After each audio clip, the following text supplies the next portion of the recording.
Well, I could show you the increases in methane, the changes in sulfur I mentioned before, other greenhouse gases. There's a number of them, but those are the most important two, methane and CO2. And responses in the chemistry of the atmosphere, which we take into account in our models. And we can put all of that, plus natural-driven changes in the sun, solar variations, the estimates we have of how the sun has changed over time, the effects of volcanic eruptions. Volcanic eruptions put sulfur into the atmosphere.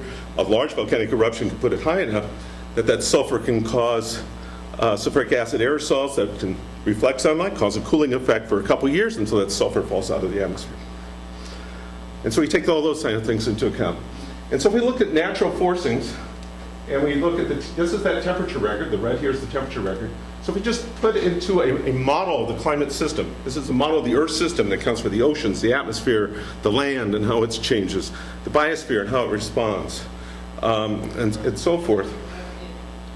And we just look at those natural forcings, these changes in the sun that we have from various analyses, plus volcanic eruptions and things like that, then we get this gray line. Well, you can't explain the temperatures we've seen the last 30 years with that. It doesn't do a bad job in some of the earlier periods, but it certainly can't explain what's going on in the last 30 years. Or we can just do the human forcing only, which is those increases in carbon dioxide, methane, the particles in the atmosphere, the sulfates, et cetera. And we get this, which does a pretty good job in the recent times, but doesn't do such a great job in previous times. But what if we combine those? And a number of different of these Earth systems models have done this. This happens to be the one from the National Center for Atmospheric Research in Boulder, Colorado, which is an NSF facility, National Science Foundation facility. But if we put these together, we find the model can do a pretty darn good job of explaining the observed temperature record. Well, we can go even further. We can break that down by continent, and or by, here's global versus land, global ocean.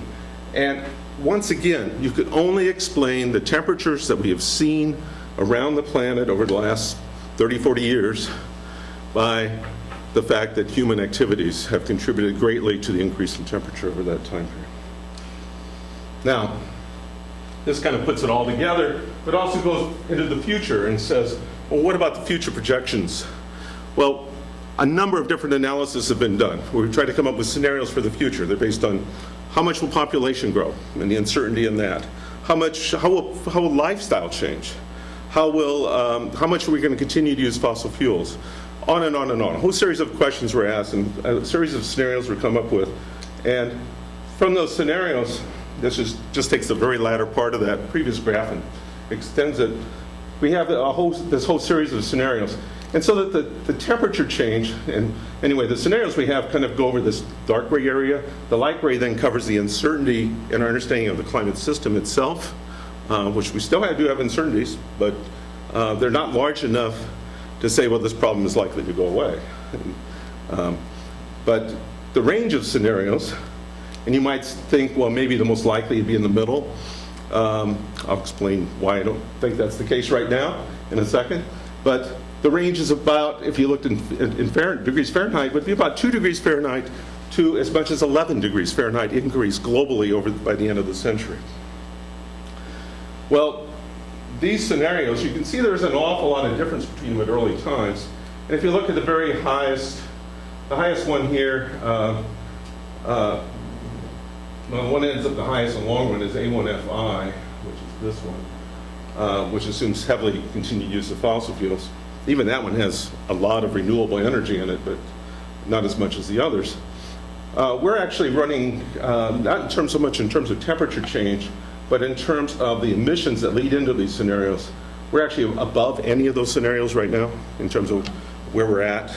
So the suggestion is we're likely can expect a much larger change than we've seen already. Well, what does that mean for the Midwest? Well, changes in climate are already occurring in the Midwest. I referred to that a little bit earlier. Temperatures are rising, especially in winter. We have not seen the significant increases in summer yet that we might expect in the future, which all the models do suggest we will see in the future. Extreme rainfall events are becoming more frequent. This is a good day to talk about that. Gosh, what's 5 or 6 inches of rain in the last couple of days? Winters have become shorter. Growing season is becoming longer. Duration of ice cover is shorter, particularly in the smaller lakes, and spring is coming earlier. So a number of changes are already occurring. And having grown up in the Midwest, I went to school here as an undergraduate in electrical engineering. I certainly have seen it here myself. Well, what do we project for the future? Much more significant changes in temperature. I'll show you some of the projections that we actually provided to the U.S. National Climate Assessment in a minute.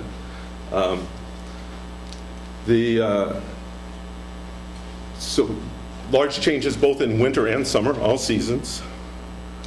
Further ice cover decline, and that has certain ramifications on things like the amount of evaporation into the atmosphere off the Great Lakes and what that means in terms of lake levels and things like that. Precipitation, and I'll show you the changes projected for that in a minute. Essentially, large, significant changes projected for increased precipitation in winter and spring, and about the same or slightly less in the summer and fall. And we'll talk about the ramifications. And that's potentially one of them, drier soils.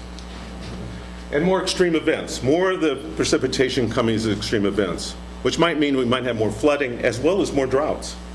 With less or about the same precipitation coming in the summer, we might, in fact, get more droughts than we have now. Well, these are the projections. The colors kind of tell you the temperature change. Basically, this is for winter, and this was a low scenario with the lowest one of all those scenarios I showed you. This is the high scenario, which was the A1FI1, the one that is mostly fossil fuel. And in winter, we're projecting by the end of the century an increase in temperature of 5 degrees Fahrenheit to 11 degree Fahrenheit increase over the Midwest. Precipitation is 0 to 25% increase of precipitation, depending on where you're at. If you look at Illinois, in the high scenario, some places actually maybe a slight decrease, but overall an increase, and the lower scenario, a more significant increase. But I don't tend to make too big a deal about the location, particularly for precipitation, because precipitation changes we don't really know as well as we know the temperature change. Summer, 5 to 13 degree increase for those two scenarios. And as I said, right now we're kind of running up with this one. Hopefully that won't remain the same. Hopefully we can do something about this problem. And potentially a decrease in precipitation over much of the Midwest, and particularly over Illinois. That has ramification in agriculture, of course, that we need to be concerned about.